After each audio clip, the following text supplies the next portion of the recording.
Hola, hola, hola, estamos aquí de regreso otra vez. Vamos a ver cómo nos va con la tecnología. Por favor, vamos a darle un minuto a las otras personas para que se conecten. Un minuto y entonces inicio.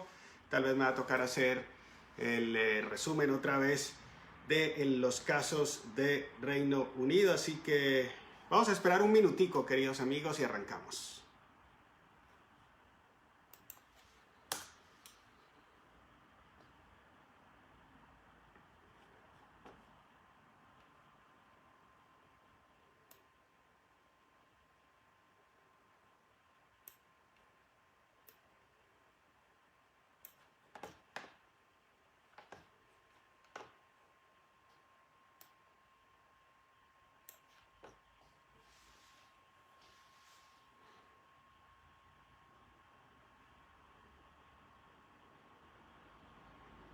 Bueno, vamos a comenzar. Mientras tanto, pues las personas se van a ir conectando sin duda alguna. Y voy a ver si puedo pedirle a la doctora que se conecte, a Sara González. Un segundito. Y así la invitamos.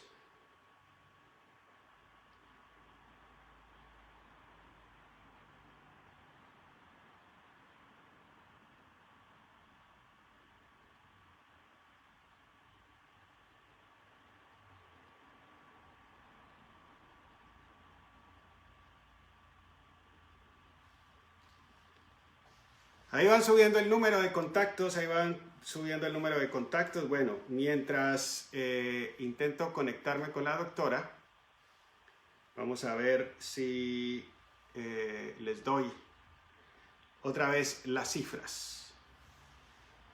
Bueno, lastimosamente parece que no me estaban escuchando bien, entonces vamos aquí a dar otra vez las cifras. Queridos amigos, les decía que en las últimas 24 horas han fallecido en Reino Unido 693 personas para un total de 29.427, lo cual nos convierte en el país de la Unión Europea con más número de fallecidos. No obstante, la Oficina Nacional de Estadística asegura que los muertos en Reino Unido son más de 32.000. Más de 32.000. Bien, esto nos da un promedio de 441 muertos por millón de habitantes. Y les decía que hay cerca de 1.000 pacientes al día, cuando hace un mes tuvimos 3.000 por día, así que las cosas van mejorando en ese sentido. El número de hospitalizados son 13.208. Recordemos que hay aproximadamente unos 20.000 respiradores o ventiladores artificiales disponibles para ayudar a las personas que lo necesiten, así que en ese sentido pues hay suficientes UCIs, ventiladores y camas en los hospitales de Reino Unido. Ahora les decía que en Italia los muertos son 29.079.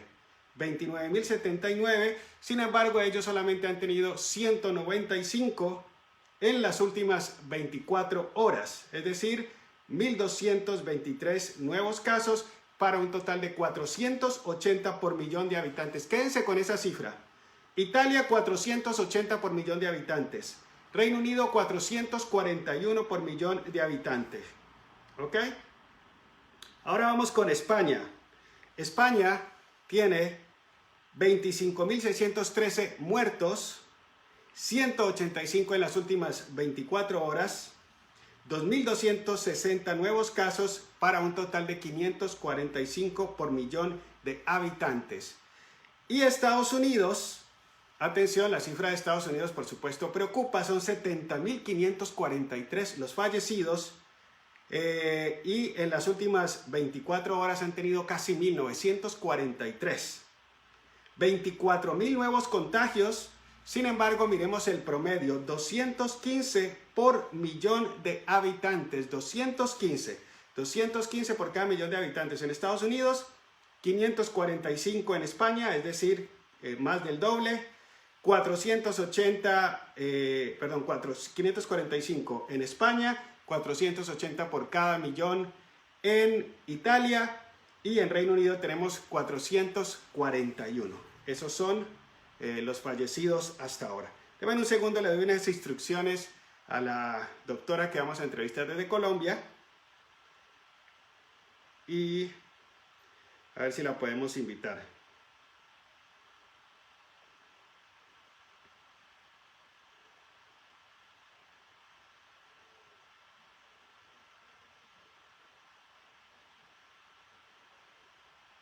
Bueno, hay que darle tiempo a ver si la tecnología nos ayuda.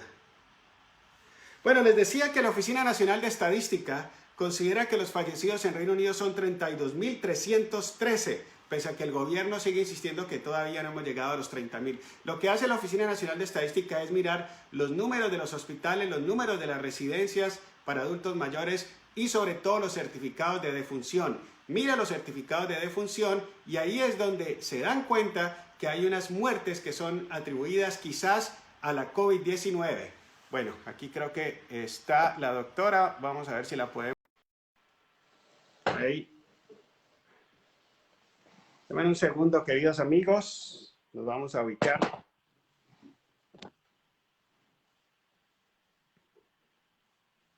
Ya va a estar con nosotros desde Cartagena, Colombia. Esperemos a ver si la podemos agregar, que en un momento se divide la pantalla y esperemos poderles hacer diferentes preguntas que tienen que ver con el manejo del coronavirus, sobre todo qué pasa con los pacientes cuando ya han salido del hospital. Esto es muy importante. Y también me interesa el tema de los protocolos que se están siguiendo en Colombia para evitar que, por ejemplo, por carga, ella está en Cartagena, ustedes saben que los barcos pues traen pasajeros, traen marineros, traen carga y por ahí también puede entrar el coronavirus. Vamos a ver si podemos conectarnos. No, la doctora no me aceptó. Denme un segundo, queridos amigos. Vamos a insistir. Otra vez. Cosas de la tecnología, pero seguro que lo vamos a lograr. Vamos a darle un tiempo.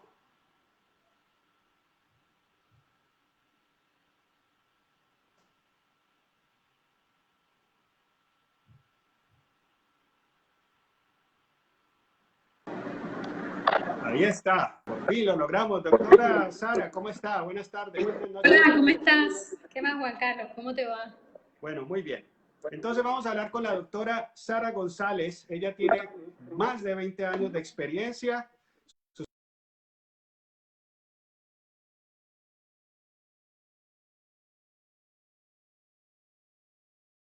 La salud y actualmente pues es la, ¿cómo le podemos decir? Una especie de fiscal de la salud en Cartagena, es la autoridad sanitaria, es la veedora de lo que está sucediendo ahí. Primero que todo, doctora Sara González, bienvenida, la están escuchando aquí en Londres y por supuesto en el mundo entero. ¿Cómo están las cosas ahí en Cartagena? Usted que es la autoridad médica en ese importante puerto colombiano. Bueno, en nuestra ciudad, no es el puerto es Barranquilla, me estoy confundiendo. La doctora vive en Barranquilla, pero trabaja en Cartagena. Pero ¿cuál es la situación en Cartagena y Barranquilla? Hola, Juan Carlos. Bueno, primero que todo, darte las gracias por la invitación y saludar a toda tu audiencia. Les cuento que en Colombia la situación es como de tensa calma. Actualmente en la ciudad se vienen registrando casos a diarios, igual que en Barranquilla, diariamente se registran casos. La situación, como te digo, es de tensa calma. Estamos a la espera de casos nuevos todos los días, verificando que se cumplan todos los protocolos, pero en la actualidad estamos manejando los casos, no se nos han disparado mucho los casos, pero diariamente sí se notifican casos activos. Bueno, doctora Sara Inés, una pregunta realmente sincera que le quiero hacer. Aquí en Reino Unido al principio tenían un problema con la posibilidad de detectar los casos de coronavirus porque realmente no estaban tan preparados como sí está Alemania o Corea del Sur. Aquí poco a poco los laboratorios y las universidades y los hospitales fueron desarrollando la tecnología hasta llegar a 100.000 test al día para identificar los nuevos casos de contagio, pero ¿cuántos test se está realizando en Colombia en general para detectar los contagios? Porque es que las cifras yo las sigo viendo muy bajas y quizás lo más probable es que la realidad sea otra, que el número de personas contagiadas sea mucho mayor e incluso de los que hayan fallecido por coronavirus y se haya confundido con otras enfermedades.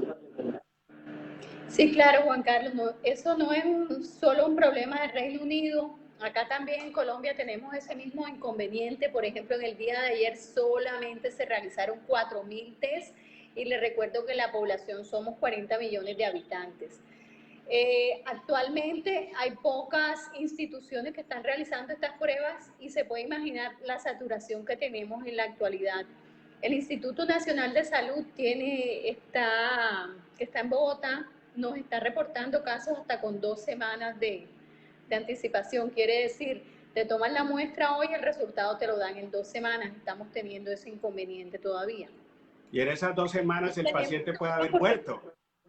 Exacto, las pruebas son insuficientes, las pruebas se le están haciendo solamente a las personas que tengan el perfil epidemiológico y no se le están haciendo pruebas al personal de la salud, que esa es otra fuente de contagio.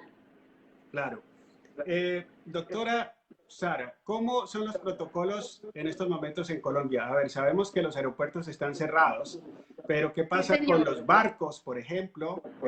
¿Cómo está la situación por tierra, por mar? ¿Se puede viajar desde el exterior o todo eso está restringido?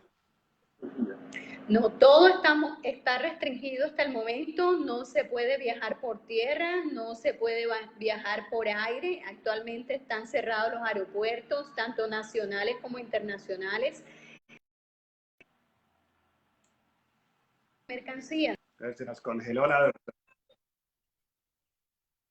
La perdimos ahí un segundo, doctora. La vigilancia de los barcos, de los puertos. Pero lo que tenemos en la actualidad es que ya en los barcos no tenemos tanto problema y ya tenemos la infección a nivel comunitaria. Claro. A ver, nosotros aquí en Europa ya están comenzando a relajarse, digamos, las medidas de confinamiento y pues ya se ve mucha más gente en la calle, sobre todo en España, en Italia, en Francia. ¿Qué protocolos se pueden tomar para evitar que los casos se vuelvan a disparar? Porque como muestra la historia de las pandemias, la segunda ola a veces es peor que la primera porque la gente, exacto, la gente sale desesperada a la calle. Y lo que hace es infectarse, ya. Lo que pasa es que se levantan las medidas, por ejemplo, como en Inglaterra, en España, en Italia, se han levantado las medidas de restricciones en casa, pero no se levantan las medidas de distanciamiento social. Quiere decir que las personas aún deben permanecer en su distanciamiento social, ¿ya? Estar por lo menos a 1,5 metros o 2 metros de las personas, lavarse las manos frecuentemente, por lo menos cada 3 horas, y el lavado de manos debe ser un lavado de manos de calidad que dure aproximadamente 40 segundos, ¿ya? Y también el uso del tapabocas. Por ejemplo, acá en Colombia tenemos todavía institucionalizado el uso de tapabocas. Aquí nadie puede estar en la calle sin el uso del tapabocas.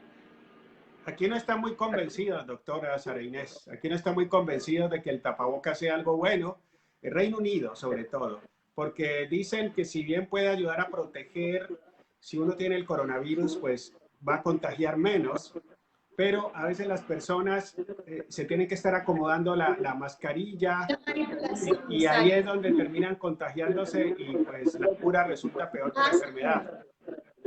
Así es, no, usted tiene toda la razón. El uso del tapabocas debe ser para las personas que sepan manipular el tapabocas. Es que el tapabocas no es un instrumento para colocárselo todos los días, sino que el tapabocas, por ejemplo, el tapabocas quirúrgico tiene una duración aproximadamente de 8 horas. A las 8 horas usted debe desechar ese tapabocas porque ya eso no le va a servir. ¿Listo? Pero ¿por qué si no sirve? Porque está evitando que usted tenga contacto con las gotículas de saliva que expulsamos normalmente al hablar. ¿Ya? Claro. El problema, como todo, es el mal uso de las cosas, el mal uso de los guantes. También acá en Colombia no se recomienda el uso de los guantes porque lo que produce es más daño que beneficio. ¿Por qué? Explíquenos eso del tema de los guantes. ¿Por qué? Porque era lo que usted me decía, los guantes tocan muchas superficies, la gente se confía de que tiene un guante, puede tocar absolutamente todo y al manipular esos guantes, por ejemplo, al quitarme yo, al retirarme los guantes, va a producir más daño porque ahí sí me voy a contaminar, ahí sí me voy a infectar con el virus, ¿ya? Por eso lo mejor que hay es el lavado de manos con agua y jabón. Y no importa si el agua es fría o caliente, porque aquí tenemos agua caliente, pero en muchos lugares no tienen agua caliente. O sea, el coronavirus muere incluso con agua fría y jabón. Sí, no importa, porque lo que mata el coronavirus no tanto el agua, sino el jabón. El jabón lo que está haciendo es una acción de eliminar por completo el virus de las manos. Doctora, estaba leyendo un artículo que me compartió nuestro amigo Mas Jacobo desde la Universidad de Indiana. Y también es una teoría que él tiene basada precisamente en lo que ha pasado con otros casos, y es que el coronavirus estaría debilitándose, como pasó con el SARS en 2002, que han mirado la mutación y que han ido desapareciendo unos genes del coronavirus y que por lo tanto se podría hacer menos letal. ¿Qué tanto sabe usted de ese tema? Que por supuesto estamos Así especulando. es, así es. Eso es cierto porque lo que trata el virus no trata de matar a nadie porque el virus lo que quiere es vivir. El virus lo que está tratando es de adaptarse al organismo, por eso muta para evitar que mate al individuo y él pueda seguir viviendo dentro del individuo.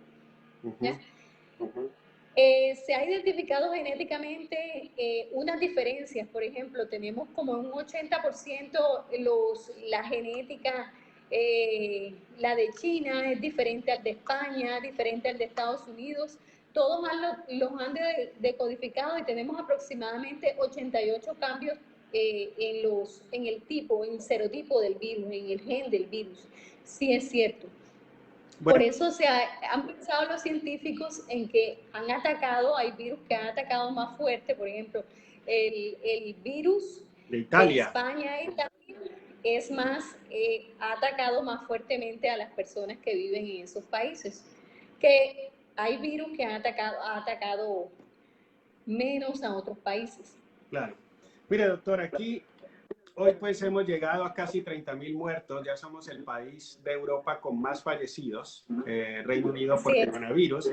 Sin embargo, pues es inferior por millón de habitantes, que es como la medición que se está haciendo en general en el mundo por millón de habitantes. Y aquí al principio se estaba buscando, aunque el gobierno no lo aceptaba, la famosa inmunidad de rebaño, que es buscar que el 60 o el 70% de la población se contagie y eso crea anticuerpos y la posibilidad de que el virus pues termine desapareciendo porque no puede contagiar a otras personas. Pareciera el gobierno se asustó cuando vio que estaban subiendo los casos y la Imperial College le dijo, si siguen con esa teoría de la inmunidad de rebaño, se les van a morir 200.000 personas o 250.000 personas. Y cambiaron rápido de opinión. Entonces ahora se habla mucho de Suecia. La historia de Suecia es que es un país grande, pero con una densidad de población de solo 11 millones. Entonces pueden mantener el distanciamiento social. Pero en Suecia sí parecen perseguir ese objetivo de la inmunidad de rebaño. ¿Cuáles son los peligros digamos, de ese objetivo comparado con dos países? Hablando de Suecia, además de eso, Suecia tiene una característica de la población que el 50% de la población vive sola, ¿ya? No viven en compañía, ¿ya? Lo que quiere decir que ellos tienen una cultura precisamente para poder convivir con este virus, ¿listo? ¿Qué pasa en la inmunidad de rebaño? En otras epidemias o en otras pandemias que hemos tenido, no tenemos la característica que tiene este virus. Este virus tiene la característica de que el 80% es altamente contagioso y que el 80% de las personas que están contagiadas no tienen síntomas. Lo que quiere decir que usted puede estar al lado mío, tener el virus y yo no saberlo. Entonces, ¿qué pasa? Ese es el peligro de la enfermedad y lo único que tenemos para las personas que vivimos en comunidad es el distanciamiento social. Lo que estamos haciendo en la actualidad, que nos vamos a nuestras casas y nos guardamos el distanciamiento social, con el único objetivo de que unas personas no contagien a otras personas. Mire, doctora, o sea, yo tengo que hacer de abogado del diablo, ¿no? Entonces le cuento lo que dicen algunas personas. Tenemos siempre dos bandos, ¿no? Los que quieren mantener el confinamiento y los que están desesperados por salir a la calle porque la economía está muriendo, porque sus negocios se están quebrando, su trabajo de 20 o 30 años se está quebrando. Entonces, la otra vez vi un graffiti que decía aquí en un parque de Reino Unido que encerrar a toda la población por un virus que no tiene una mortalidad ni siquiera del 1%, sino del 0,4%, por lo menos en Reino Unido, cuando el daño que le hace a la economía e incluso al bienestar psicológico de la población puede ser mayor. O sea, hay personas que argumentan que al final del año, cuando miremos el exceso de los muertos, aquí mueren 1.500 personas al día por causas naturales en un año normal. Ahora están muriendo unas 500 o 600 más. Entonces, lo que se preguntan algunos es, ¿qué va a pasar el próximo año cuando, por ejemplo, muchos pacientes con cáncer no recibieron tratamiento a tiempo, órganos, personas que estaban en la lista para una donación de órganos, también terminen falleciendo, puede aumentar el número de suicidios. Entonces, ¿cómo ve usted como científica, como médico, como autoridad médica ahí en Cartagena, mantener este balance? Es muy complicado. Claro que sí que es complicado porque las personas que viven de eso, por ejemplo, de su economía, les queda muy difícil estar resguardado mientras lo que necesitan son fuentes de ingresos. Pero usted debe poner en un balance siempre lo que necesita el pueblo. Prevalece y siempre va a prevalecer más la parte social. Quiere decir el que todo el mundo esté bien, ¿ya? Si salimos todos a trabajar, si nos vamos todos como piensa la gente, que nos vamos como Suecia, entonces se nos van a morir más personas, se nos van a enfermar más personas y no vamos a tener la capacidad sanitaria para atender a tantas personas. Lo que quiere decir un pico epidemiológico, por ejemplo, si en este caso Reino Unido se le diera por salir todos a la calle, vamos a trabajar, el problema no es tanto los enfermos, porque usted sabe, el 80% de las personas van a estar con la enfermedad, pero asintomáticas. El problema es que todos se nos enfermen al mismo tiempo y no tenemos la capacidad para atender a tantas personas. Yo pienso que eso es lo más importante y lo que tienen que tener en cuenta las personas. ¿Qué prevalece más en este momento? Si es la vida, si es la salud, si es la economía, y todo colocarlo en una balanza. Claro, que fue lo que pasó en Italia, ¿no? En Italia los médicos tuvieron que decidir quién vive y quién muere. Quién vive y quién muere. Y yo creo que de pronto ustedes van por el mismo camino.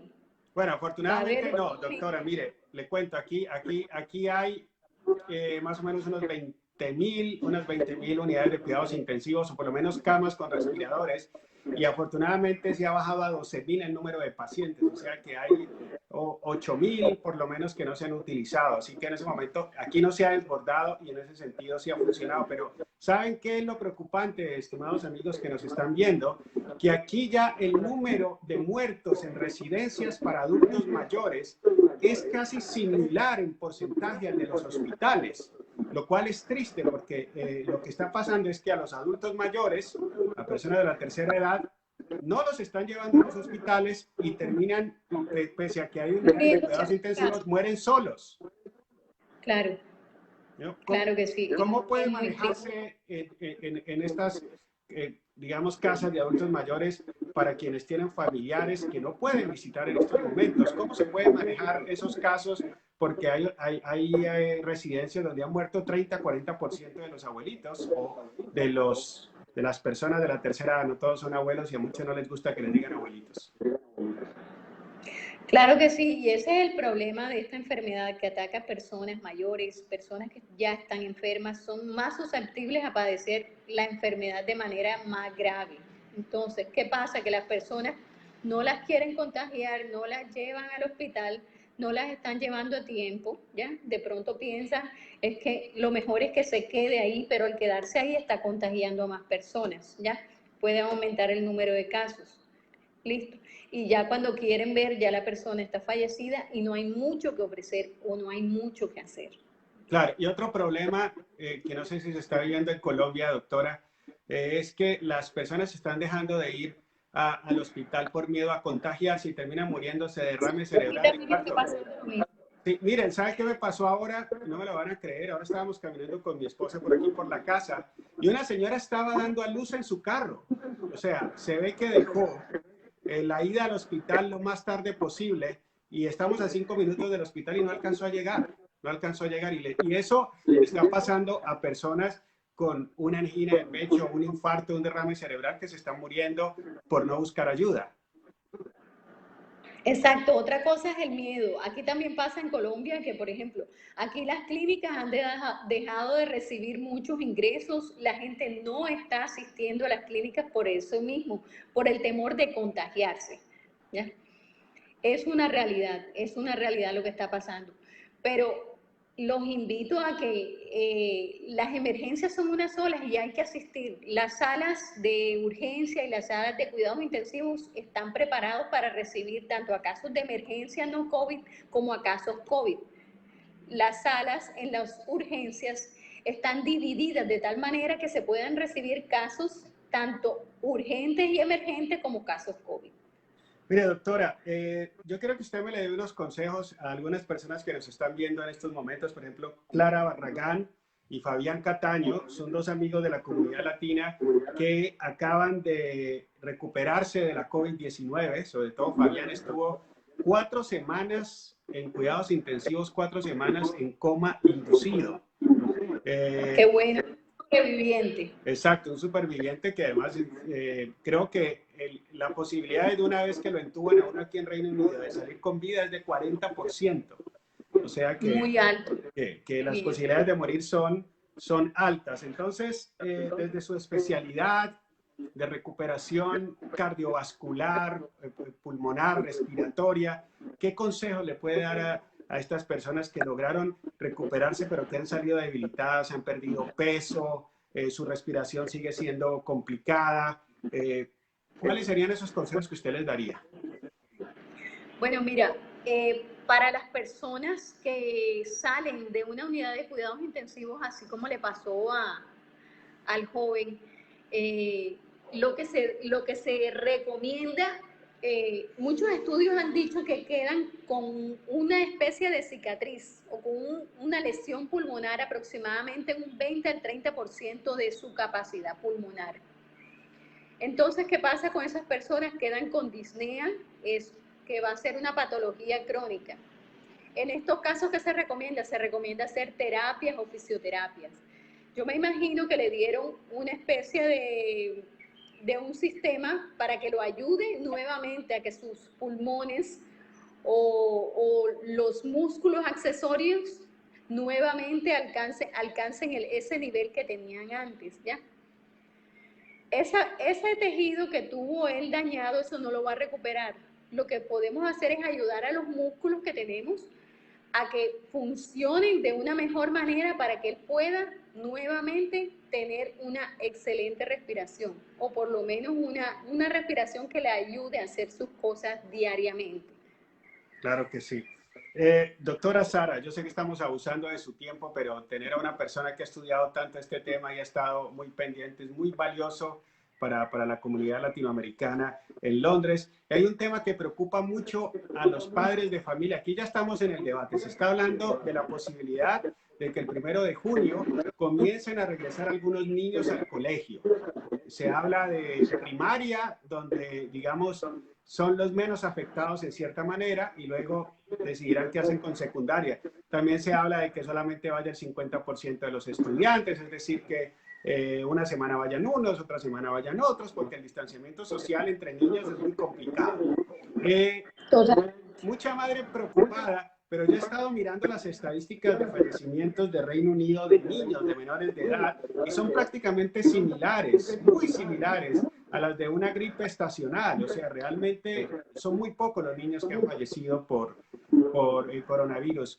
¿Cuáles son los peligros para los niños? Y sobre todo, hay personas que me han escrito que sus hijos tienen asma. Asma se volvió un problema aquí en Inglaterra.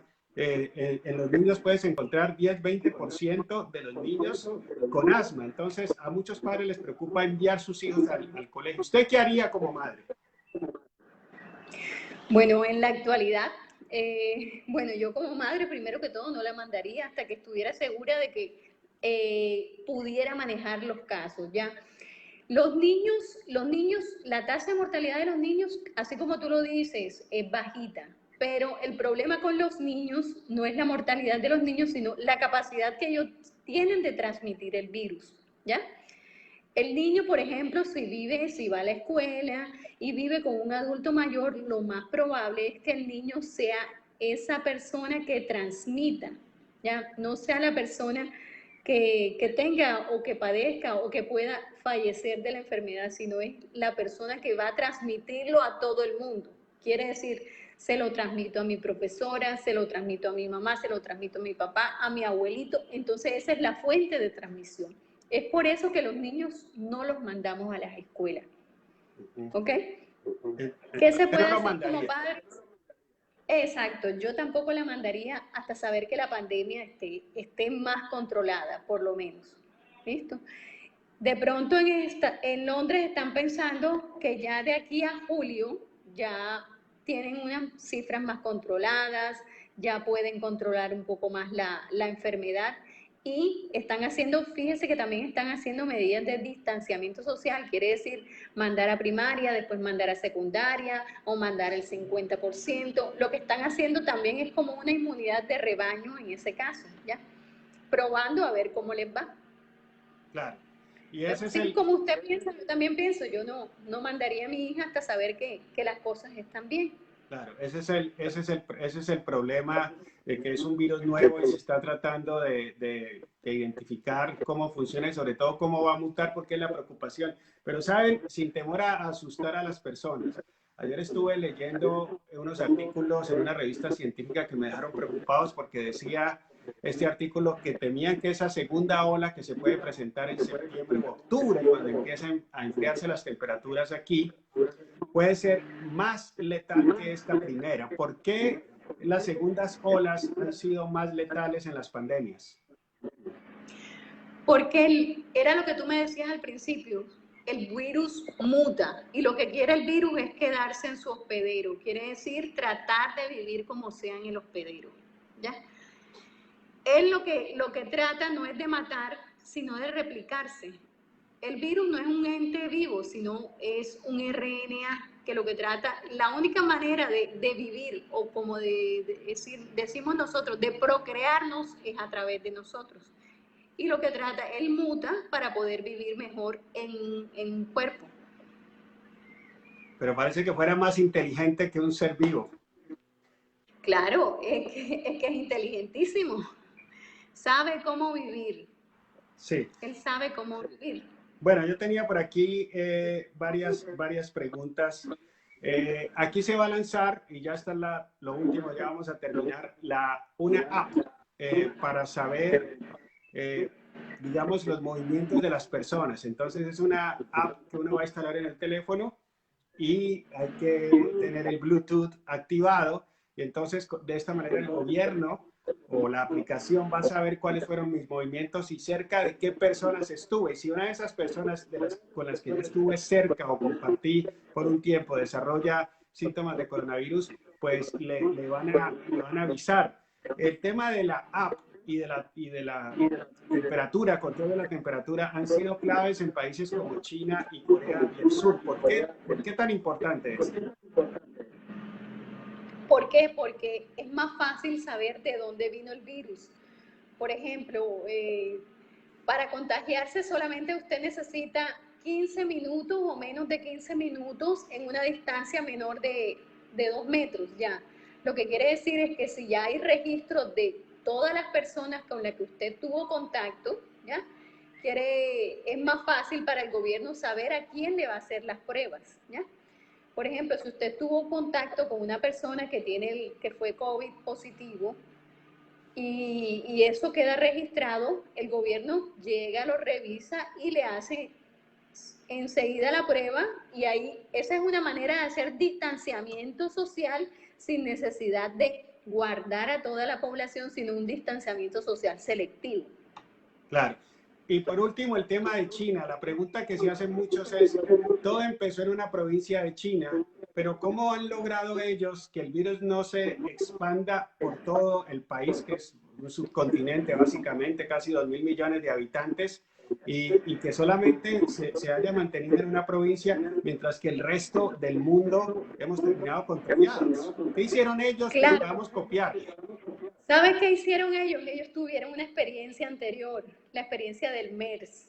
Entonces, cuando ellos tuvieron esta pandemia y vieron cómo se estaba comportando, la alta tasa de mortalidad, de fatalidades que tenía, la alta contagiosidad, ¿qué hicieron ellos? En 10 días hicieron un hospital.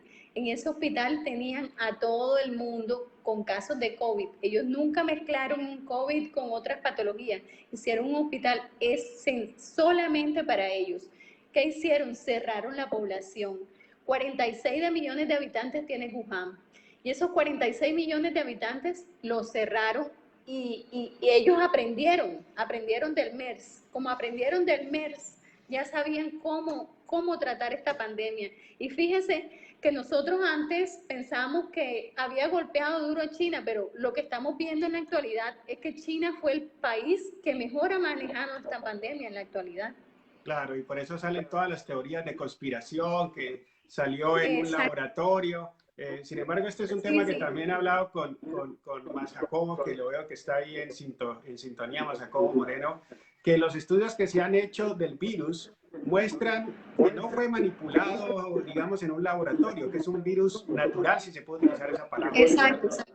Lo que pasa es que los virus no pueden ser creados porque nosotros todavía no tenemos esa capacidad científica de crear un virus.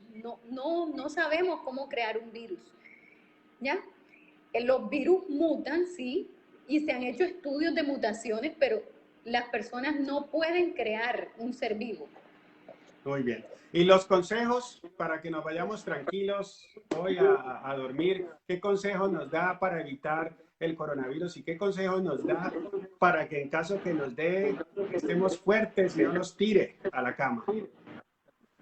Bueno, los consejos, dependiendo de lo que la persona haga. Si una persona que tenga que salir a la calle, debe ser una persona que debe estar preparada para salir como si se fuera a encontrar con el virus. Quiere decir, el uso de su mascarilla de manera preventiva, no tocar muchas superficies y saber cómo regresar a su casa. Si tú vas a regresar a tu casa, tienes que saber que tuviste contacto con el exterior y pensar que de pronto pudiste haber tenido contacto con alguna persona que tenga COVID, ¿ya? Quiere decir, quítate esa ropa que viniste de tu casa, te bañas, desinfectas todo lo que tocaste, desinfecta las llaves, es más, desinfecta tu carro, limpia tu carro, todo lo que tuviste contacto lo debes desinfectar. ¿Listo? Lo mismo es cuando estés en casa. En casa, además de hacer el aseo normalmente que debemos hacer, debemos también hacer desinfección de áreas y permitir la ventilación. Quiere decir que la luz solar pueda entrar a tu casa y pueda matar al virus en caso de que tengas el virus en la casa. Muy bien, pues muchas Y gracias. otra cosa muy importante es no tener pánico, no tener miedo, tener mucha paciencia. Eso es lo ¿Listo? más importante, ¿no? Porque la ansiedad está Exacto. matando a mucha gente, de verdad La que... ansiedad mata a mucha gente. Exacto. Hay es que tener paciencia y saber convivir con lo que tenemos para que no nos causen frustraciones. Bueno, mira, aquí tengo muchas preguntas, pero no le voy a quitar más tiempo porque allá en Cartagena la necesitan. Está cumpliendo una labor muy, muy importante y por favor asegúrese que ese virus esté ahí contenido y que no se expanda por Cartagena y por la costa atlántica y en Colombia en general. En nombre de Dios, ojalá que sí, que así sea. Bueno, doctora Sara Inés González, ha sido un placer de verdad tenerla en esta conexión. Se lo agradecemos. Que tenga muy buena tarde allá en Cartagena, Listo. Colombia. Gracias, Luis. Bueno, hasta luego. Gracias. Hasta luego. Bueno, mis amigos, ahí pues hemos tenido una invitada de lujo, una persona que ha estudiado muy bien el tema. Sigan todos esos consejos. Perdonen, hay una cantidad de preguntas que no puedo hacerle a ella. Ya tenía unas preguntas que me habían realizado algunas personas, las preguntas que yo me había planteado. Y de verdad, pues eso es un lujo tener a una persona las capacidades de Sara Inés González, que es la autoridad médica en Cartagena, que es la que manda a los médicos, por así decirlo. Así que, queridos amigos, nos vemos mañana.